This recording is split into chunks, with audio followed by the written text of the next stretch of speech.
Sí. Por Dios.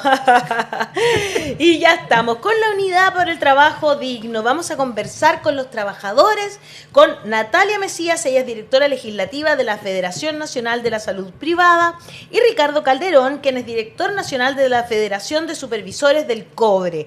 Tremendos trabajadores. Muchas gracias por estar aquí hoy día en La Voz de los que Sobran, y queremos conversar sobre anuncios o falta de anuncios que hubo ayer en la cuenta pública.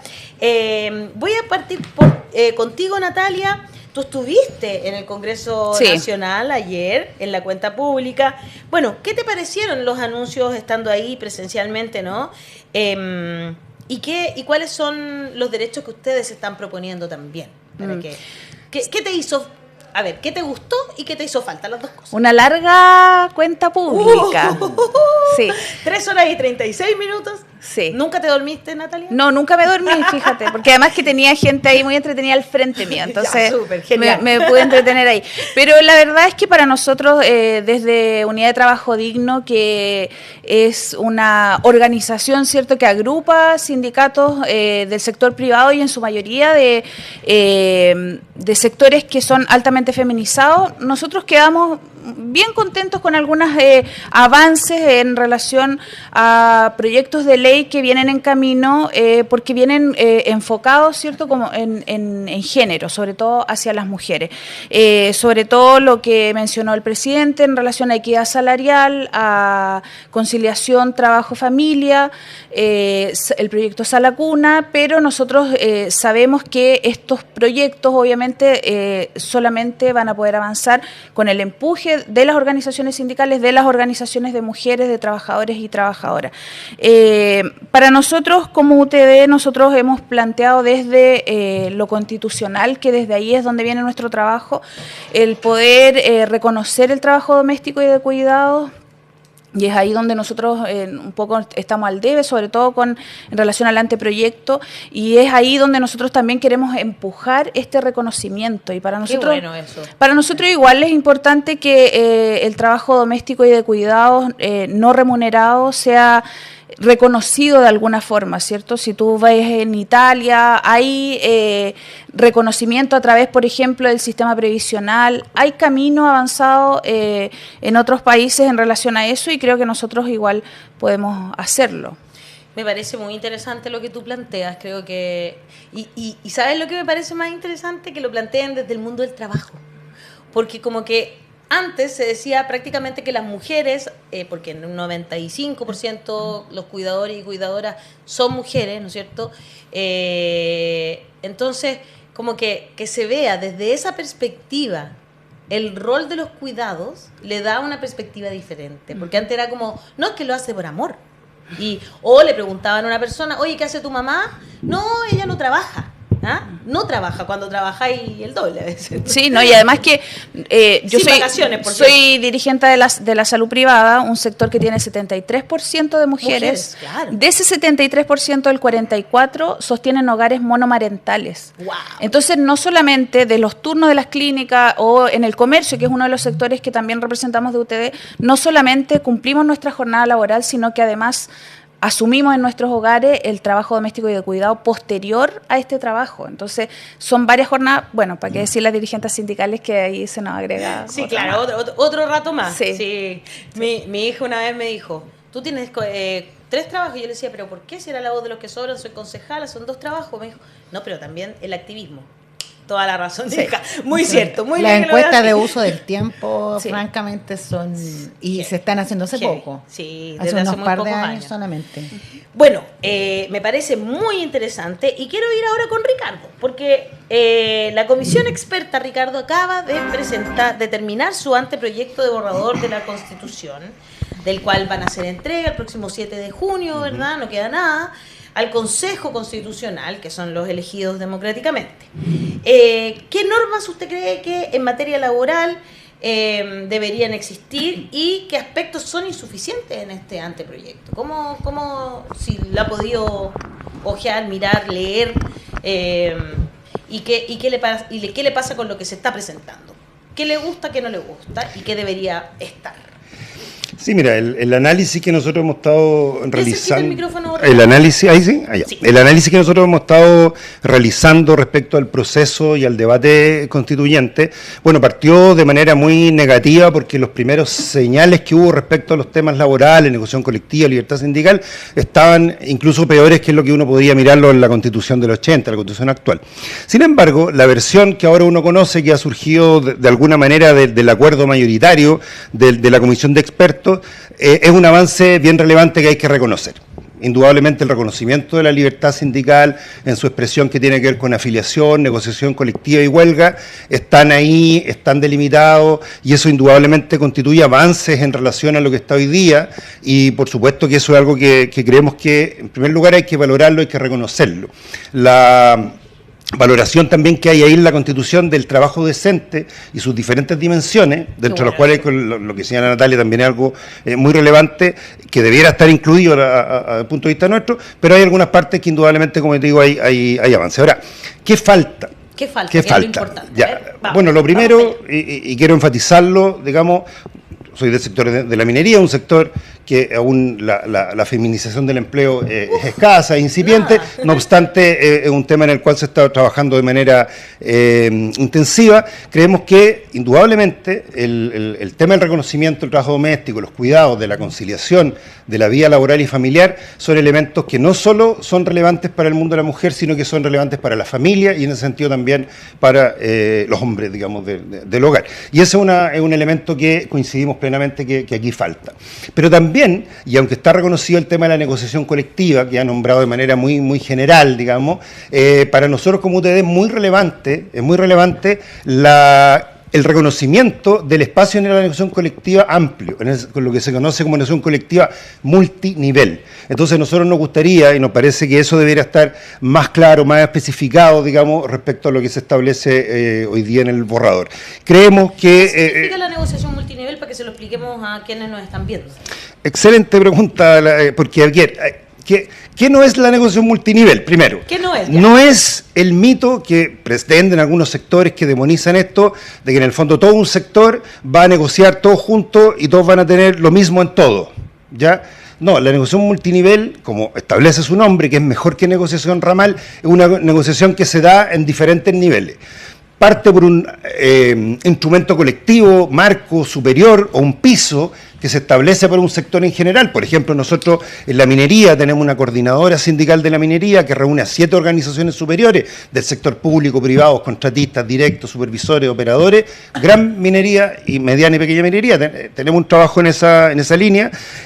Implicaría que, por ejemplo, para el sector minero existiría un contrato general que tuviera un piso.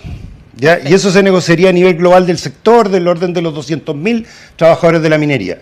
La negociación multinivel permite ampliar la cobertura de la negociación. Pero eso no significa que después de ese piso, o después de ese paraguas que se negocia, no existan otras negociaciones en otros niveles. Entonces uno podría, por ejemplo, como tiene hoy día la Confederación de Trabajadores Contratistas en Codelco, tener un acuerdo marco. Es decir, para todos los trabajadores contratistas, ¿ya? Se establecen ciertas condiciones de gratificaciones, salud, becas, temas de vivienda, que se negocian, por así decirlo, en un nivel de grupo económico o de una empresa en particular. Y al mismo tiempo, después de eso, con ese piso, con ese paraguas, se establece que también sigue existiendo, porque hay quienes dicen se acaba, no, sigue existiendo también la negociación a nivel de empresa, pero tiene la facilidad y la ventaja para el mundo del trabajo, es que ya tiene el piso nacional del sector, el grupo económico, la empresa o algún otro nivel, y además se sigue manteniendo estos niveles donde se negocian las materias que son más propias de la empresa en particular, productividad y otros temas que tanto le interesan al empresariado. Muy importante lo que está diciendo Ricardo. Yo creo que es fundamental que entendamos eso. En la vez anterior, nuestro compañero Daniel Stingo, que es abogado laboralista, le costó mucho también meter estos temas. Por ejemplo, la negociación ramal, ¿te acuerdas? Que le costó muchísimo y nunca se hablaba. De eso no se habló públicamente, porque quizás, no sé, los trabajadores y las trabajadoras, es como imposible que no estemos de acuerdo con que eso exista. Y ese tema jamás se tocó. A la prensa no fue parte del debate, no le pareció parte en del otros debate. temas. Claro, porque sí iba dentro de las normas. Exactamente. Claro, por supuesto. La negociación ramal sí va dentro de las normas, pero hubo algunas que a él le costó mucho poner, incluso con la composición que tenía la convención anterior. Por eso digo que va a ser complejo aquí, y por eso es importante que existan unidades como ustedes, digamos, y que estén ahí presionando para que esta vez sí se pueda avanzar en esos temas, ¿no? Sí, es que la situación actual con la Constitución de 80 es que la negociación colectiva está formalmente limitada primero a solamente temas de remuneración. Entonces cualquier tema de cómo se maneja la empresa, eso queda fuera. Y además que solamente se puede negociar a nivel de la empresa, que es ridículo el punto, porque siempre un empleador frente a un trabajador va a tener más poder el empleador. Lógico. Que despide a la persona, esa persona que Cuando queda sin tratan de recursos poner- para sostener la familia. Cada empleador tiene varios empleados, entonces el momento que saca puede reemplazar fácilmente. Es solamente cuando hay solidaridad, cuando hay más y más trabajadores, que la presión se empieza a equilibrar, y si se limita esa solidaridad a un solo lugar de trabajo, mucho más débil. Por eso se busca así siempre tener negociación a nivel sectorial, a nivel de rama, a nivel nacional. Y cuando se limita eso por la Constitución, estamos en problemas. Eso fue intencional, eso fue para debilitar el poder de negociación de los Exacto. trabajadores y trabajadoras frente al capital, a los poderosos, a la élite. Si esta Constitución incluso simplemente no dice nada sobre la negociación colectiva, va a ser un avance de lo que tenemos actualmente, que dificulta literalmente cambiar de esto. ¿Ven alguna posibilidad con el Partido Republicano teniendo Esa mayoría tremenda tan amplia? votación? Claro. Viendo que en la comisión de los expertos igual les costó, y ellos tienen menos representación de la derecha de la parte democráticamente elegido. Y además ¿Ves ustedes parte se reunieron, para poner esos temas? Eso, se reunieron con Yerko Liu, Betich, entiendo, y Karen Araya, Sí. Natalia. Entonces, ¿cómo lo ven lo que está preguntando Hassan y qué salió de esa conversación? Sí, mira, para nosotros ha sido súper importante el poder reunirnos con ellos para que también ellos puedan instalar cada uno de estos derechos, y por supuesto que para nosotros también ahí pasamos a cumplir un rol de estar atentas a que no hayan retrocesos, porque lamentablemente en la situación en la que estamos hoy no es que vayamos a quedar con lo mismo, sino más bien que vayamos a retroceder en cada una de esas cosas. Y volviendo un poco a la cuenta pública ayer, una de las cosas en las que nosotros también concordamos, y lo mencionó el presidente, en que trabajo y familia no se pueden contraponer, y también eso es hablar de trabajo digno y decente. Claro O sea, que sí. instalar eso para nosotros en lo constitucional es importante. Lo que está pasando ahora, que viene desde el Poder y emana desde el Poder Ejecutivo, poder colocarlo en lo que se está viviendo a nivel constitucional, para nosotros es importante, que de ahí se centre el trabajo decente y el trabajo digno, y cada uno de los derechos que puedan seguir a continuación. Pero ese es el trabajo que hemos hecho con Karen Araya, con Yerko, y obviamente que nosotros apoyamos el trabajo que ellos estén haciendo, y entendemos también de que esta es una constitución que necesita abrir cerrojos para que podamos avanzar en temas legislativos. Me parece muy interesante, y qué bueno que ya se estén juntando con algunos de los consejeros elegidos de manera Ahora esperemos que los democrática. republicanos, que les gusta tanto la familia, ¿no? Claro, No debieran de oponerse, claro, ¿no? claro. A esta Sí, situación. me gustaría, Por claro, favor, mira, claro. efectivamente, si uno viene a experiencias comparadas y dice, bueno, los países que les va mejor, que tienen más estabilidad, que tienen más seguridad, donde hay más protección a la familia, Menos desigualdad desde la infancia, digamos, hasta la vejez, que son países, digamos, que han estructurado un sistema de diálogo social en el que se expresa en el mundo del trabajo en negociaciones de este tipo, que se resuelven temas ahí de este tipo. Por lo tanto, nosotros creemos de que desde esa perspectiva debiéramos contar en estas materias, que son de alguna manera como consenso a nivel de OIT, consenso internacional entre empleadores, países, trabajadores, debiera expresarse en una constitución más moderna y que la gente esté disponible a aprobarla. Entonces creemos que esas teclas que son tan relevantes, digamos, para estos sectores, debieran ver que estas herramientas que están acá son muy útiles para contribuir a esos objetivos también. A propósito de eso, usted hizo de alusión ahí, Ricardo, al convenio de la OIT, que es un convenio que Chile, entiendo, ha ratificado, ¿no? hace poquito además, ¿no? 190. El convenio 190, claro, de la OIT. No sé si quieres entrar en ese detalle, Natalia.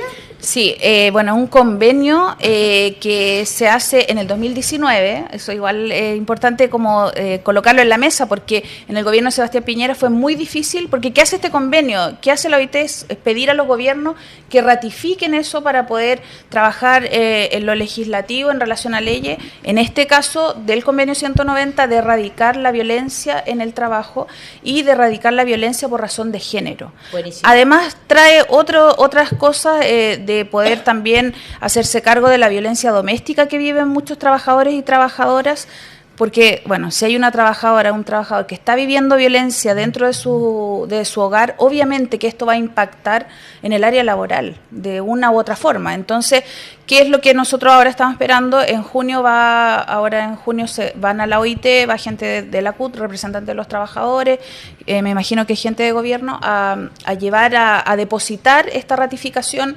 y desde ahí se van a trabajar temas legislativos en relación a la violencia en el trabajo y el acoso, y también ya lo podemos trabajar los sindicatos a través de los reglamentos internos, ir trabajando ciertos protocolos o instalándolo también dentro de las negociaciones colectivas para que la violencia y el acoso en el trabajo pueda ser erradicada, sobre todo sin dejar de lado a los hombres, pero sobre todo para mujeres y disidencias, que son en su mayoría quienes sufren este tipo de violencia.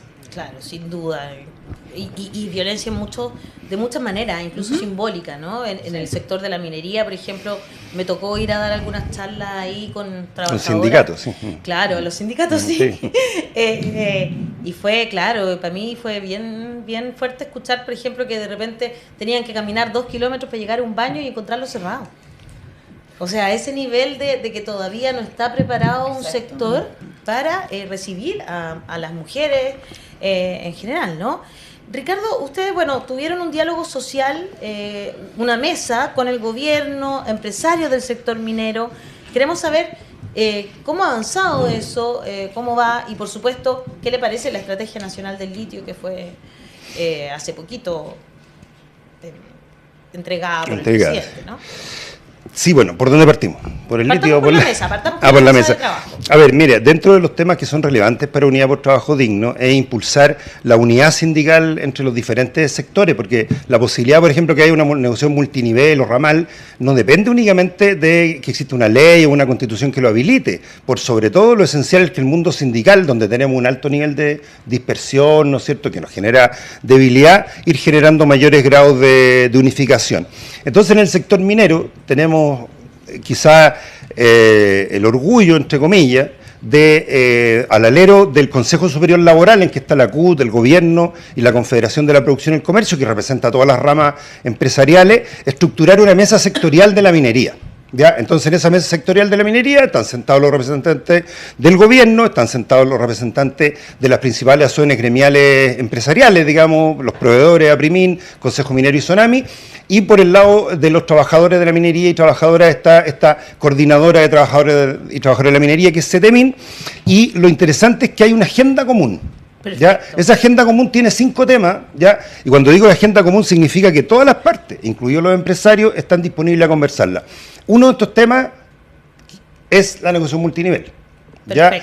Otra de las materias tiene que ver con género, diversidad e inclusión, donde efectivamente aquí se plantea un número de incorporación de mujeres, pero lo que reportan nuestras compañeras, nuestras colegas, es que efectivamente se tienen que generar condiciones de retención, de cambio cultural y de condiciones básicas para la incorporación de las mujeres a la minería, y que hoy día claramente no están dadas, y son temas que hay que trabajar con el sector.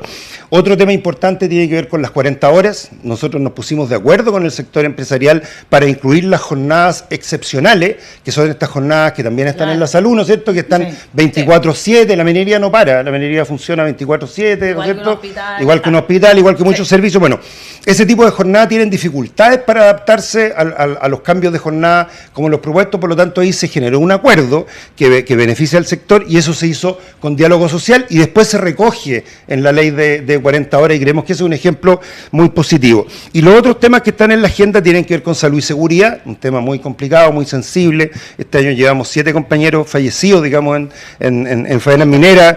Vamos a tener una reunión como se termina el martes en el Ministerio de Minería, porque es un tema que claramente nos preocupa y también le preocupa al gobierno y le preocupa mucho al sector empresarial también, digamos, ¿ya? Y los otros temas tienen que ver con tema, digamos, bien complejo, digamos, para todos los trabajadores, pero sobre todo para nuestro sector, que es avanzar en lo que es una transición tecnológica justa.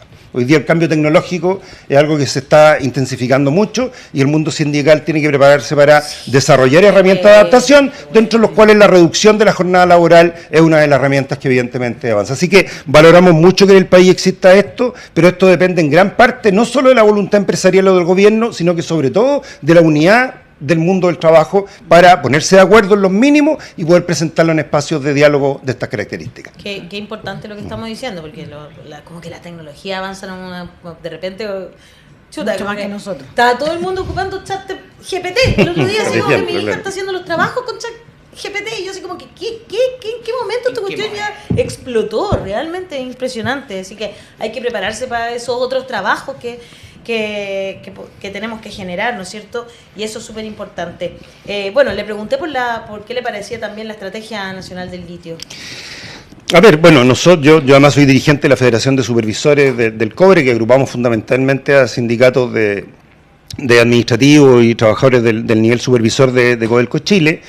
Una de las empresas a la que el Estado, digamos, le ha encomendado entrar al Salar de Atacama para, en nombre del Estado, ya poder mejorar tanto las condiciones del salar, ojo, acá no es solo un tema económico, un tema productivo, ya, sino que mejorar las condiciones del salar, viabilizar una explotación sostenible, digamos, del litio, porque hay complejidades desde el punto de vista del uso del agua que no se pueden desconocer. O sea, todas estas riquezas minerales tienen un alto costo ambiental, eso no hay que desmentirlo, y además se ha puesto en el centro, además de lo ambiental, la relación con las comunidades y pueblos originarios. Yo creo que es un primer elemento a destacar, que Codelco además lo ha tomado como a nivel como empresa, lo ha tomado la ENAMI también. Ambas empresas han constituido filiales para desarrollar asociaciones para que se saque el litio, pero además se desarrolle una industria de valor agregado que le permita al país mejorar las condiciones de la economía, sobre todo a nivel de ciertas regiones. Por lo tanto, el anuncio es positivo. Tiene varias dimensiones y esperamos que como país seamos capaces de avanzar en esto, porque estas son bendiciones que uno tiene como país. O sea, con Bolivia y Argentina tenemos el 70% del litio salario a nivel mundial, y el litio es uno de los principales minerales demandados, digamos, para el cambio climático, ¿no? Claro. Es esencial para eso. Y lo mismo el cobre, pues, con nuestros hermanos peruanos tenemos el 50% entre los dos países del cobre, que también es una materia que se va a seguir demandando mucho en el mundo para las tecnologías del cambio climático. Buenísimo, me encanta que podamos conversar sobre esto. Y bueno, yo también quiero preguntarle a Natalia por la negociación colectiva ampliada en el sector de la salud privada, porque generalmente se habla del sector de la salud pública, hablamos muy poco de la salud privada. Sí. Es como, yo sé que están súper organizadas y organizados, así que eso es positivo. Pero ¿cómo sería esta? Mira, nosotros tuvimos un ensayo hace poquito de negociación ampliada. A ver. Nosotros, bueno, en pandemia sabíamos que no solamente se podía vivir de los aplausos, y hicimos mención de aquello en muchas oportunidades, pero se creó un proyecto en conjunto con el sector público de 14 días reparatorios por COVID. El gobierno de Sebastián Piñera sacó al sector privado. Claro. Nos eliminó el proyecto y retomamos este proyecto en enero del 2021, del 2022, y se avanza en este proyecto siendo ya ley el 2 de febrero de este año. Es ley para todos quienes estén dentro del Código Sanitario, que menciona farmacias, centros médicos privados, clínicas privadas, laboratorios, pero además de eso nosotros incluimos a nuestros compañeros y compañeras de empresa externa, porque además no nos olvidamos de que en pandemia los guardias, la gente de la limpieza, la gente que atendía en los casinos, todos ellos y todas ellas eran parte de esto y hemos logrado, afortunadamente, a lo largo de todo el país, instalar esta ley. Por eso te digo que fue como un ensayo poco que tuvimos de una negociación ramal y ampliada. Además, a las empresas externas, lamentablemente en Chile se externalizan mucho los servicios. Terrible. ¿Y qué es eso? Es una precarización para las y los trabajadores. Entonces se amplió eso. O sea, si tú me preguntas, ahí nosotros medio que hicimos un ensayo y obviamente que hay otras temáticas que nosotros también queremos ir viendo la posibilidad de poder negociarlas, a lo mejor de forma ramal sin tener la ramal, pero sí de ir negociando lo mismo. Lo mencionaba el compañero Ricardo, las 40 horas, por ejemplo. Claro. En relación a las jornadas excepcionales, no se disminuyeron las 42 horas de jornada excepcional, pero se agregaron días a los días que tiene la gente que trabaja en este tipo de jornadas. También tenemos la gente que trabaja en jornada ordinaria y ahí se puede ir trabajando de manera conjunta, y eso es lo bueno de poder tener de agruparnos como trabajadores y trabajadoras para poder ir manejando estos temas y plantearlos en las negociaciones colectivas al mismo tiempo o de la misma forma, como una negociación ramal sin tener negociación ramal. Todavía, aún. Exactamente. Sí. Oye, qué bueno, me encanta porque además salió bien. Sí. Ese ensayo salió bien. Ese ensayo salió bien. Entonces eso es súper importante de destacar. Que funciona, o que puede funcionar, sí, por supuesto. Y que siempre va a ser beneficioso cuando los trabajadores y las trabajadoras están unidos, porque es la única forma, como dijo Hassan delante, de poder ponerse algo, equiparar un poquito, ¿no es cierto? El poder de las el poder élites. que tienen justamente las élites y los dueños de las empresas al final, ¿no?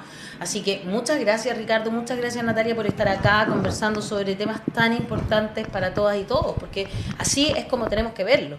Esto durante mucho tiempo como que se desincentivó que los trabajadores y las trabajadoras nos uniéramos para negociar. Yo le pido a mi rubro que mire lo que está pasando con otros rubros que son muchísimo más exitosos que nosotros en ese tipo de negociaciones, para que nosotros no sigamos siendo tan precarizados, porque la verdad es que eso es lo que pasa con el rubro de las comunicaciones. Yo lo escucho a ustedes y claro, la mayoría de nosotros trabajamos con el artículo 22. Entonces, tampoco las 40... Claro, inciso segundo, exacto. Sí. Entonces, ahí va a ser bien complejo el tema de las 40 horas, ¿no es cierto?, de implementarlo con esto. Vamos a seguir muy de cerca todo esto que está pasando y agradecerles a ambos también el trabajo que hacen como dirigentes por agruparse en la unidad del trabajo digno. Muchas gracias. No, gracias a ustedes. Gracias a ustedes. Listo, pues con eso terminamos esta semana que ha sido tan intensa. Usted póngale like, comparta. Uy, vaya a verme mañana. Aquí, por aquí alguien estaba diciendo que ya tenía su entrada para verte maravilloso, mañana. ¿En Maipú? No, estoy acá con Jimmy Águila, fíjate. Aquí en el centro. Aquí cerquita, en la grifería, ahí en San Ignacio. En San Ignacio, en la grifería. Sí. Perfecto. Vayan, porque se pasa. Aquí al frente, pues. Mira, no sé, yo nunca me coordino para los lugares. Mucho, no. No, es aquí al frente. Así que vaya, estamos ahí a las 20:30 con Jimmy Águila. Mañana. Entonces, Lady Garfia, y aquí está Jimmy Águila, aquí está el afiche, 3 de junio a las 20:30 en San Ignacio 30, Metro Moneda. ¿Ve usted que al frente? Esperamos. Nos vemos entonces. Un abrazo para todas, todos y todas. Que descansen, pónganos like, compartan, compren las entradas para nuestra fiesta el próximo sábado. No queda nada. Y quedan poquitas entradas también. Que esté muy bien. Chao, chao.